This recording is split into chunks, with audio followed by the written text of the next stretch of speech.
Plaintiff Ronald Gardner III says he's been a hairstylist for over 17 years. And he met the defendant through her child's father. Ronald claims the defendant's boyfriend was incarcerated right before their baby was supposed to be born. So he loaned the defendant money to bail him out. But instead, she spent the money on jewelry. He's suing for an unpaid loan.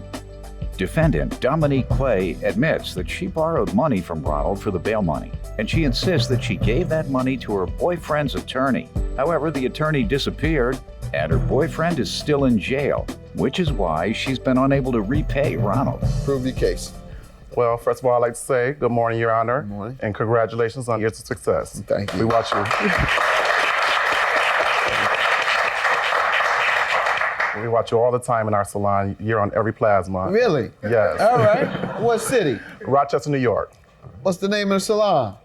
Math Flavors Hair Salon. All right, so anyone wants to see me on multi-screens, they go to Flavors. Come right to Math Flavors. All right, we got Roger. you. All right, good enough. Thank you. My friend and my coworker, she's like, if she comes in and TV's not on there, y'all ain't got my uncle on TV. She calls you Uncle Mathis, Your Honor. Y'all ain't got my uncle on TV. Uncle. I don't look old enough to be your uncle. Go ahead. Yes, Your Honor. Well, first of all, I'd like to start off by saying I've been in the cosmetology business, hairstylist, for over 17 years. I've done music videos, styling for fashion shows. I've recently done New York's Fashion Week.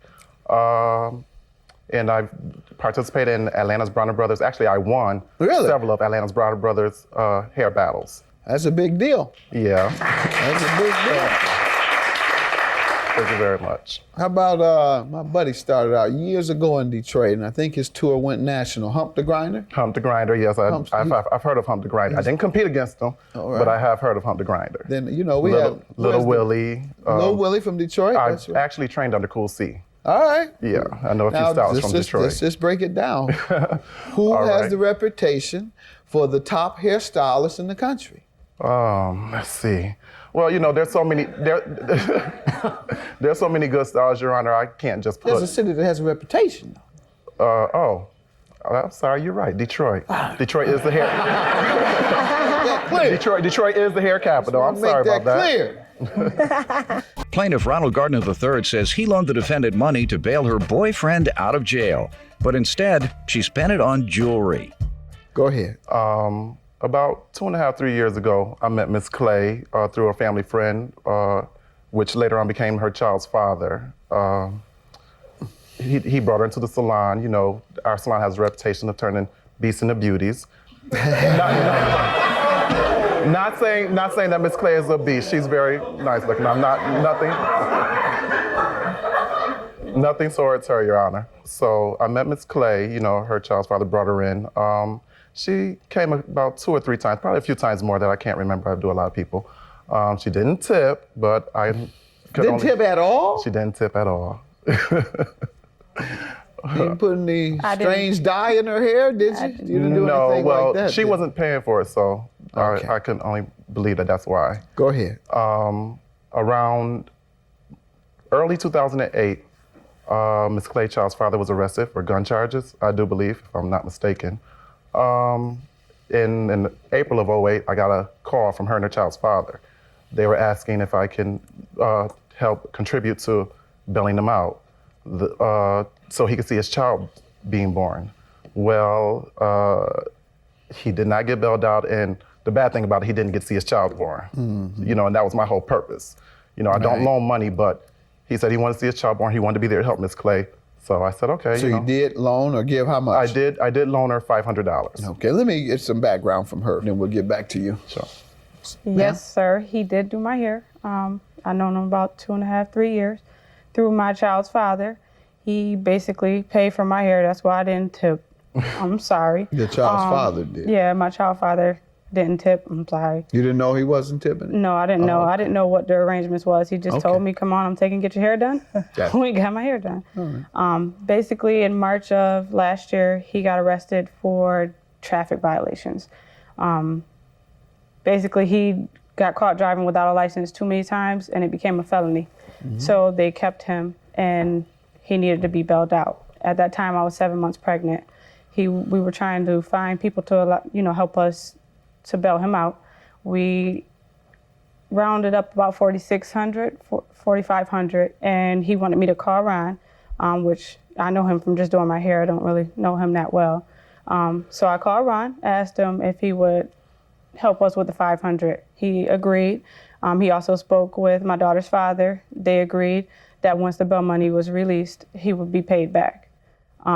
I did what my daughter's father asked me to do, give it to his lawyer. His lawyer is supposed to take care of it. About a week and a half later, I started calling the lawyer to ask what was going on. Never heard a response. Did you ever tell him you'd pay him? Yep. I told him once the bail money was returned, he would be paid back. And the bail money hasn't been returned? It has not been returned. And has your child's father been released? Nope. He's still incarcerated. Excuse me, Your Honor. I was told through a relative that did talk to her child's father, and he said that she never put the money on the bail. Instead, she bought jewelry, earrings, and jewelry. One looked like Little Kim or you have proof? Trina or something. I don't know. You have proof of the bail I sent receipt? him his bail receipt. My daughter's father has that bail receipt. Didn't you put up the money?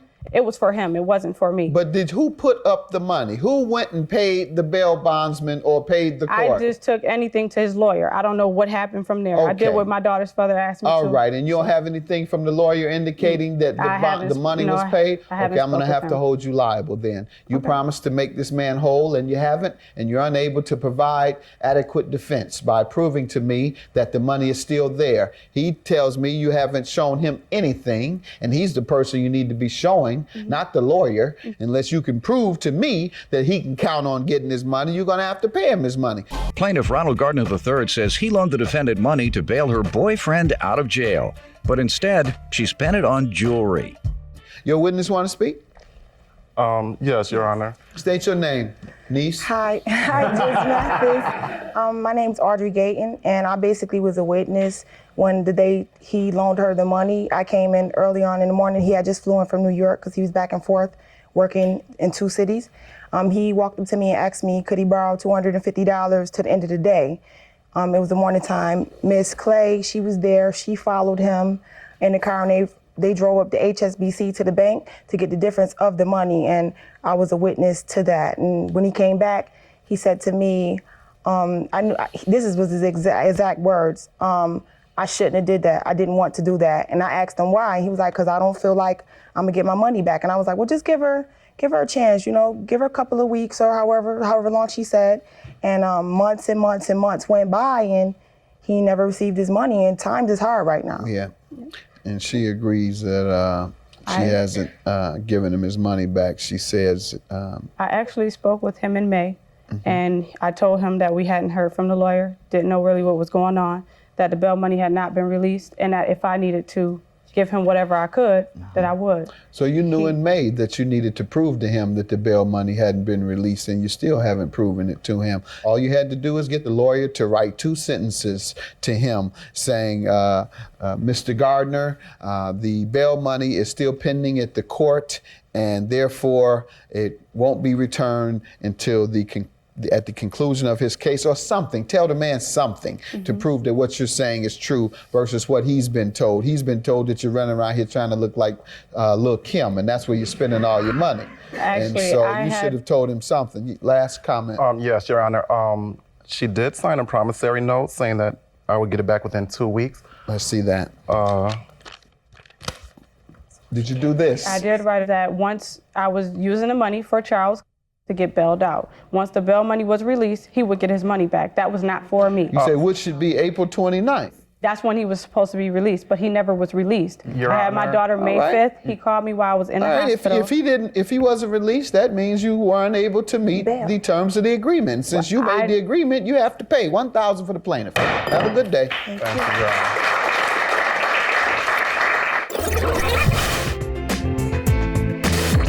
We recently spoke with plaintiff Ronald Gardner III, who told us that after the case, he never heard from the defendant Dominique Clay again. Ronald said he's still succeeding in the beauty business and is even closer to fulfilling his dreams as a stylist in the entertainment industry. We also spoke with Dominique, who said she and Ronald hadn't seen each other in 14 years since their case. but they recently ran into each other and hugged it out. Dominique told us she has no hard feelings towards Ronald whatsoever.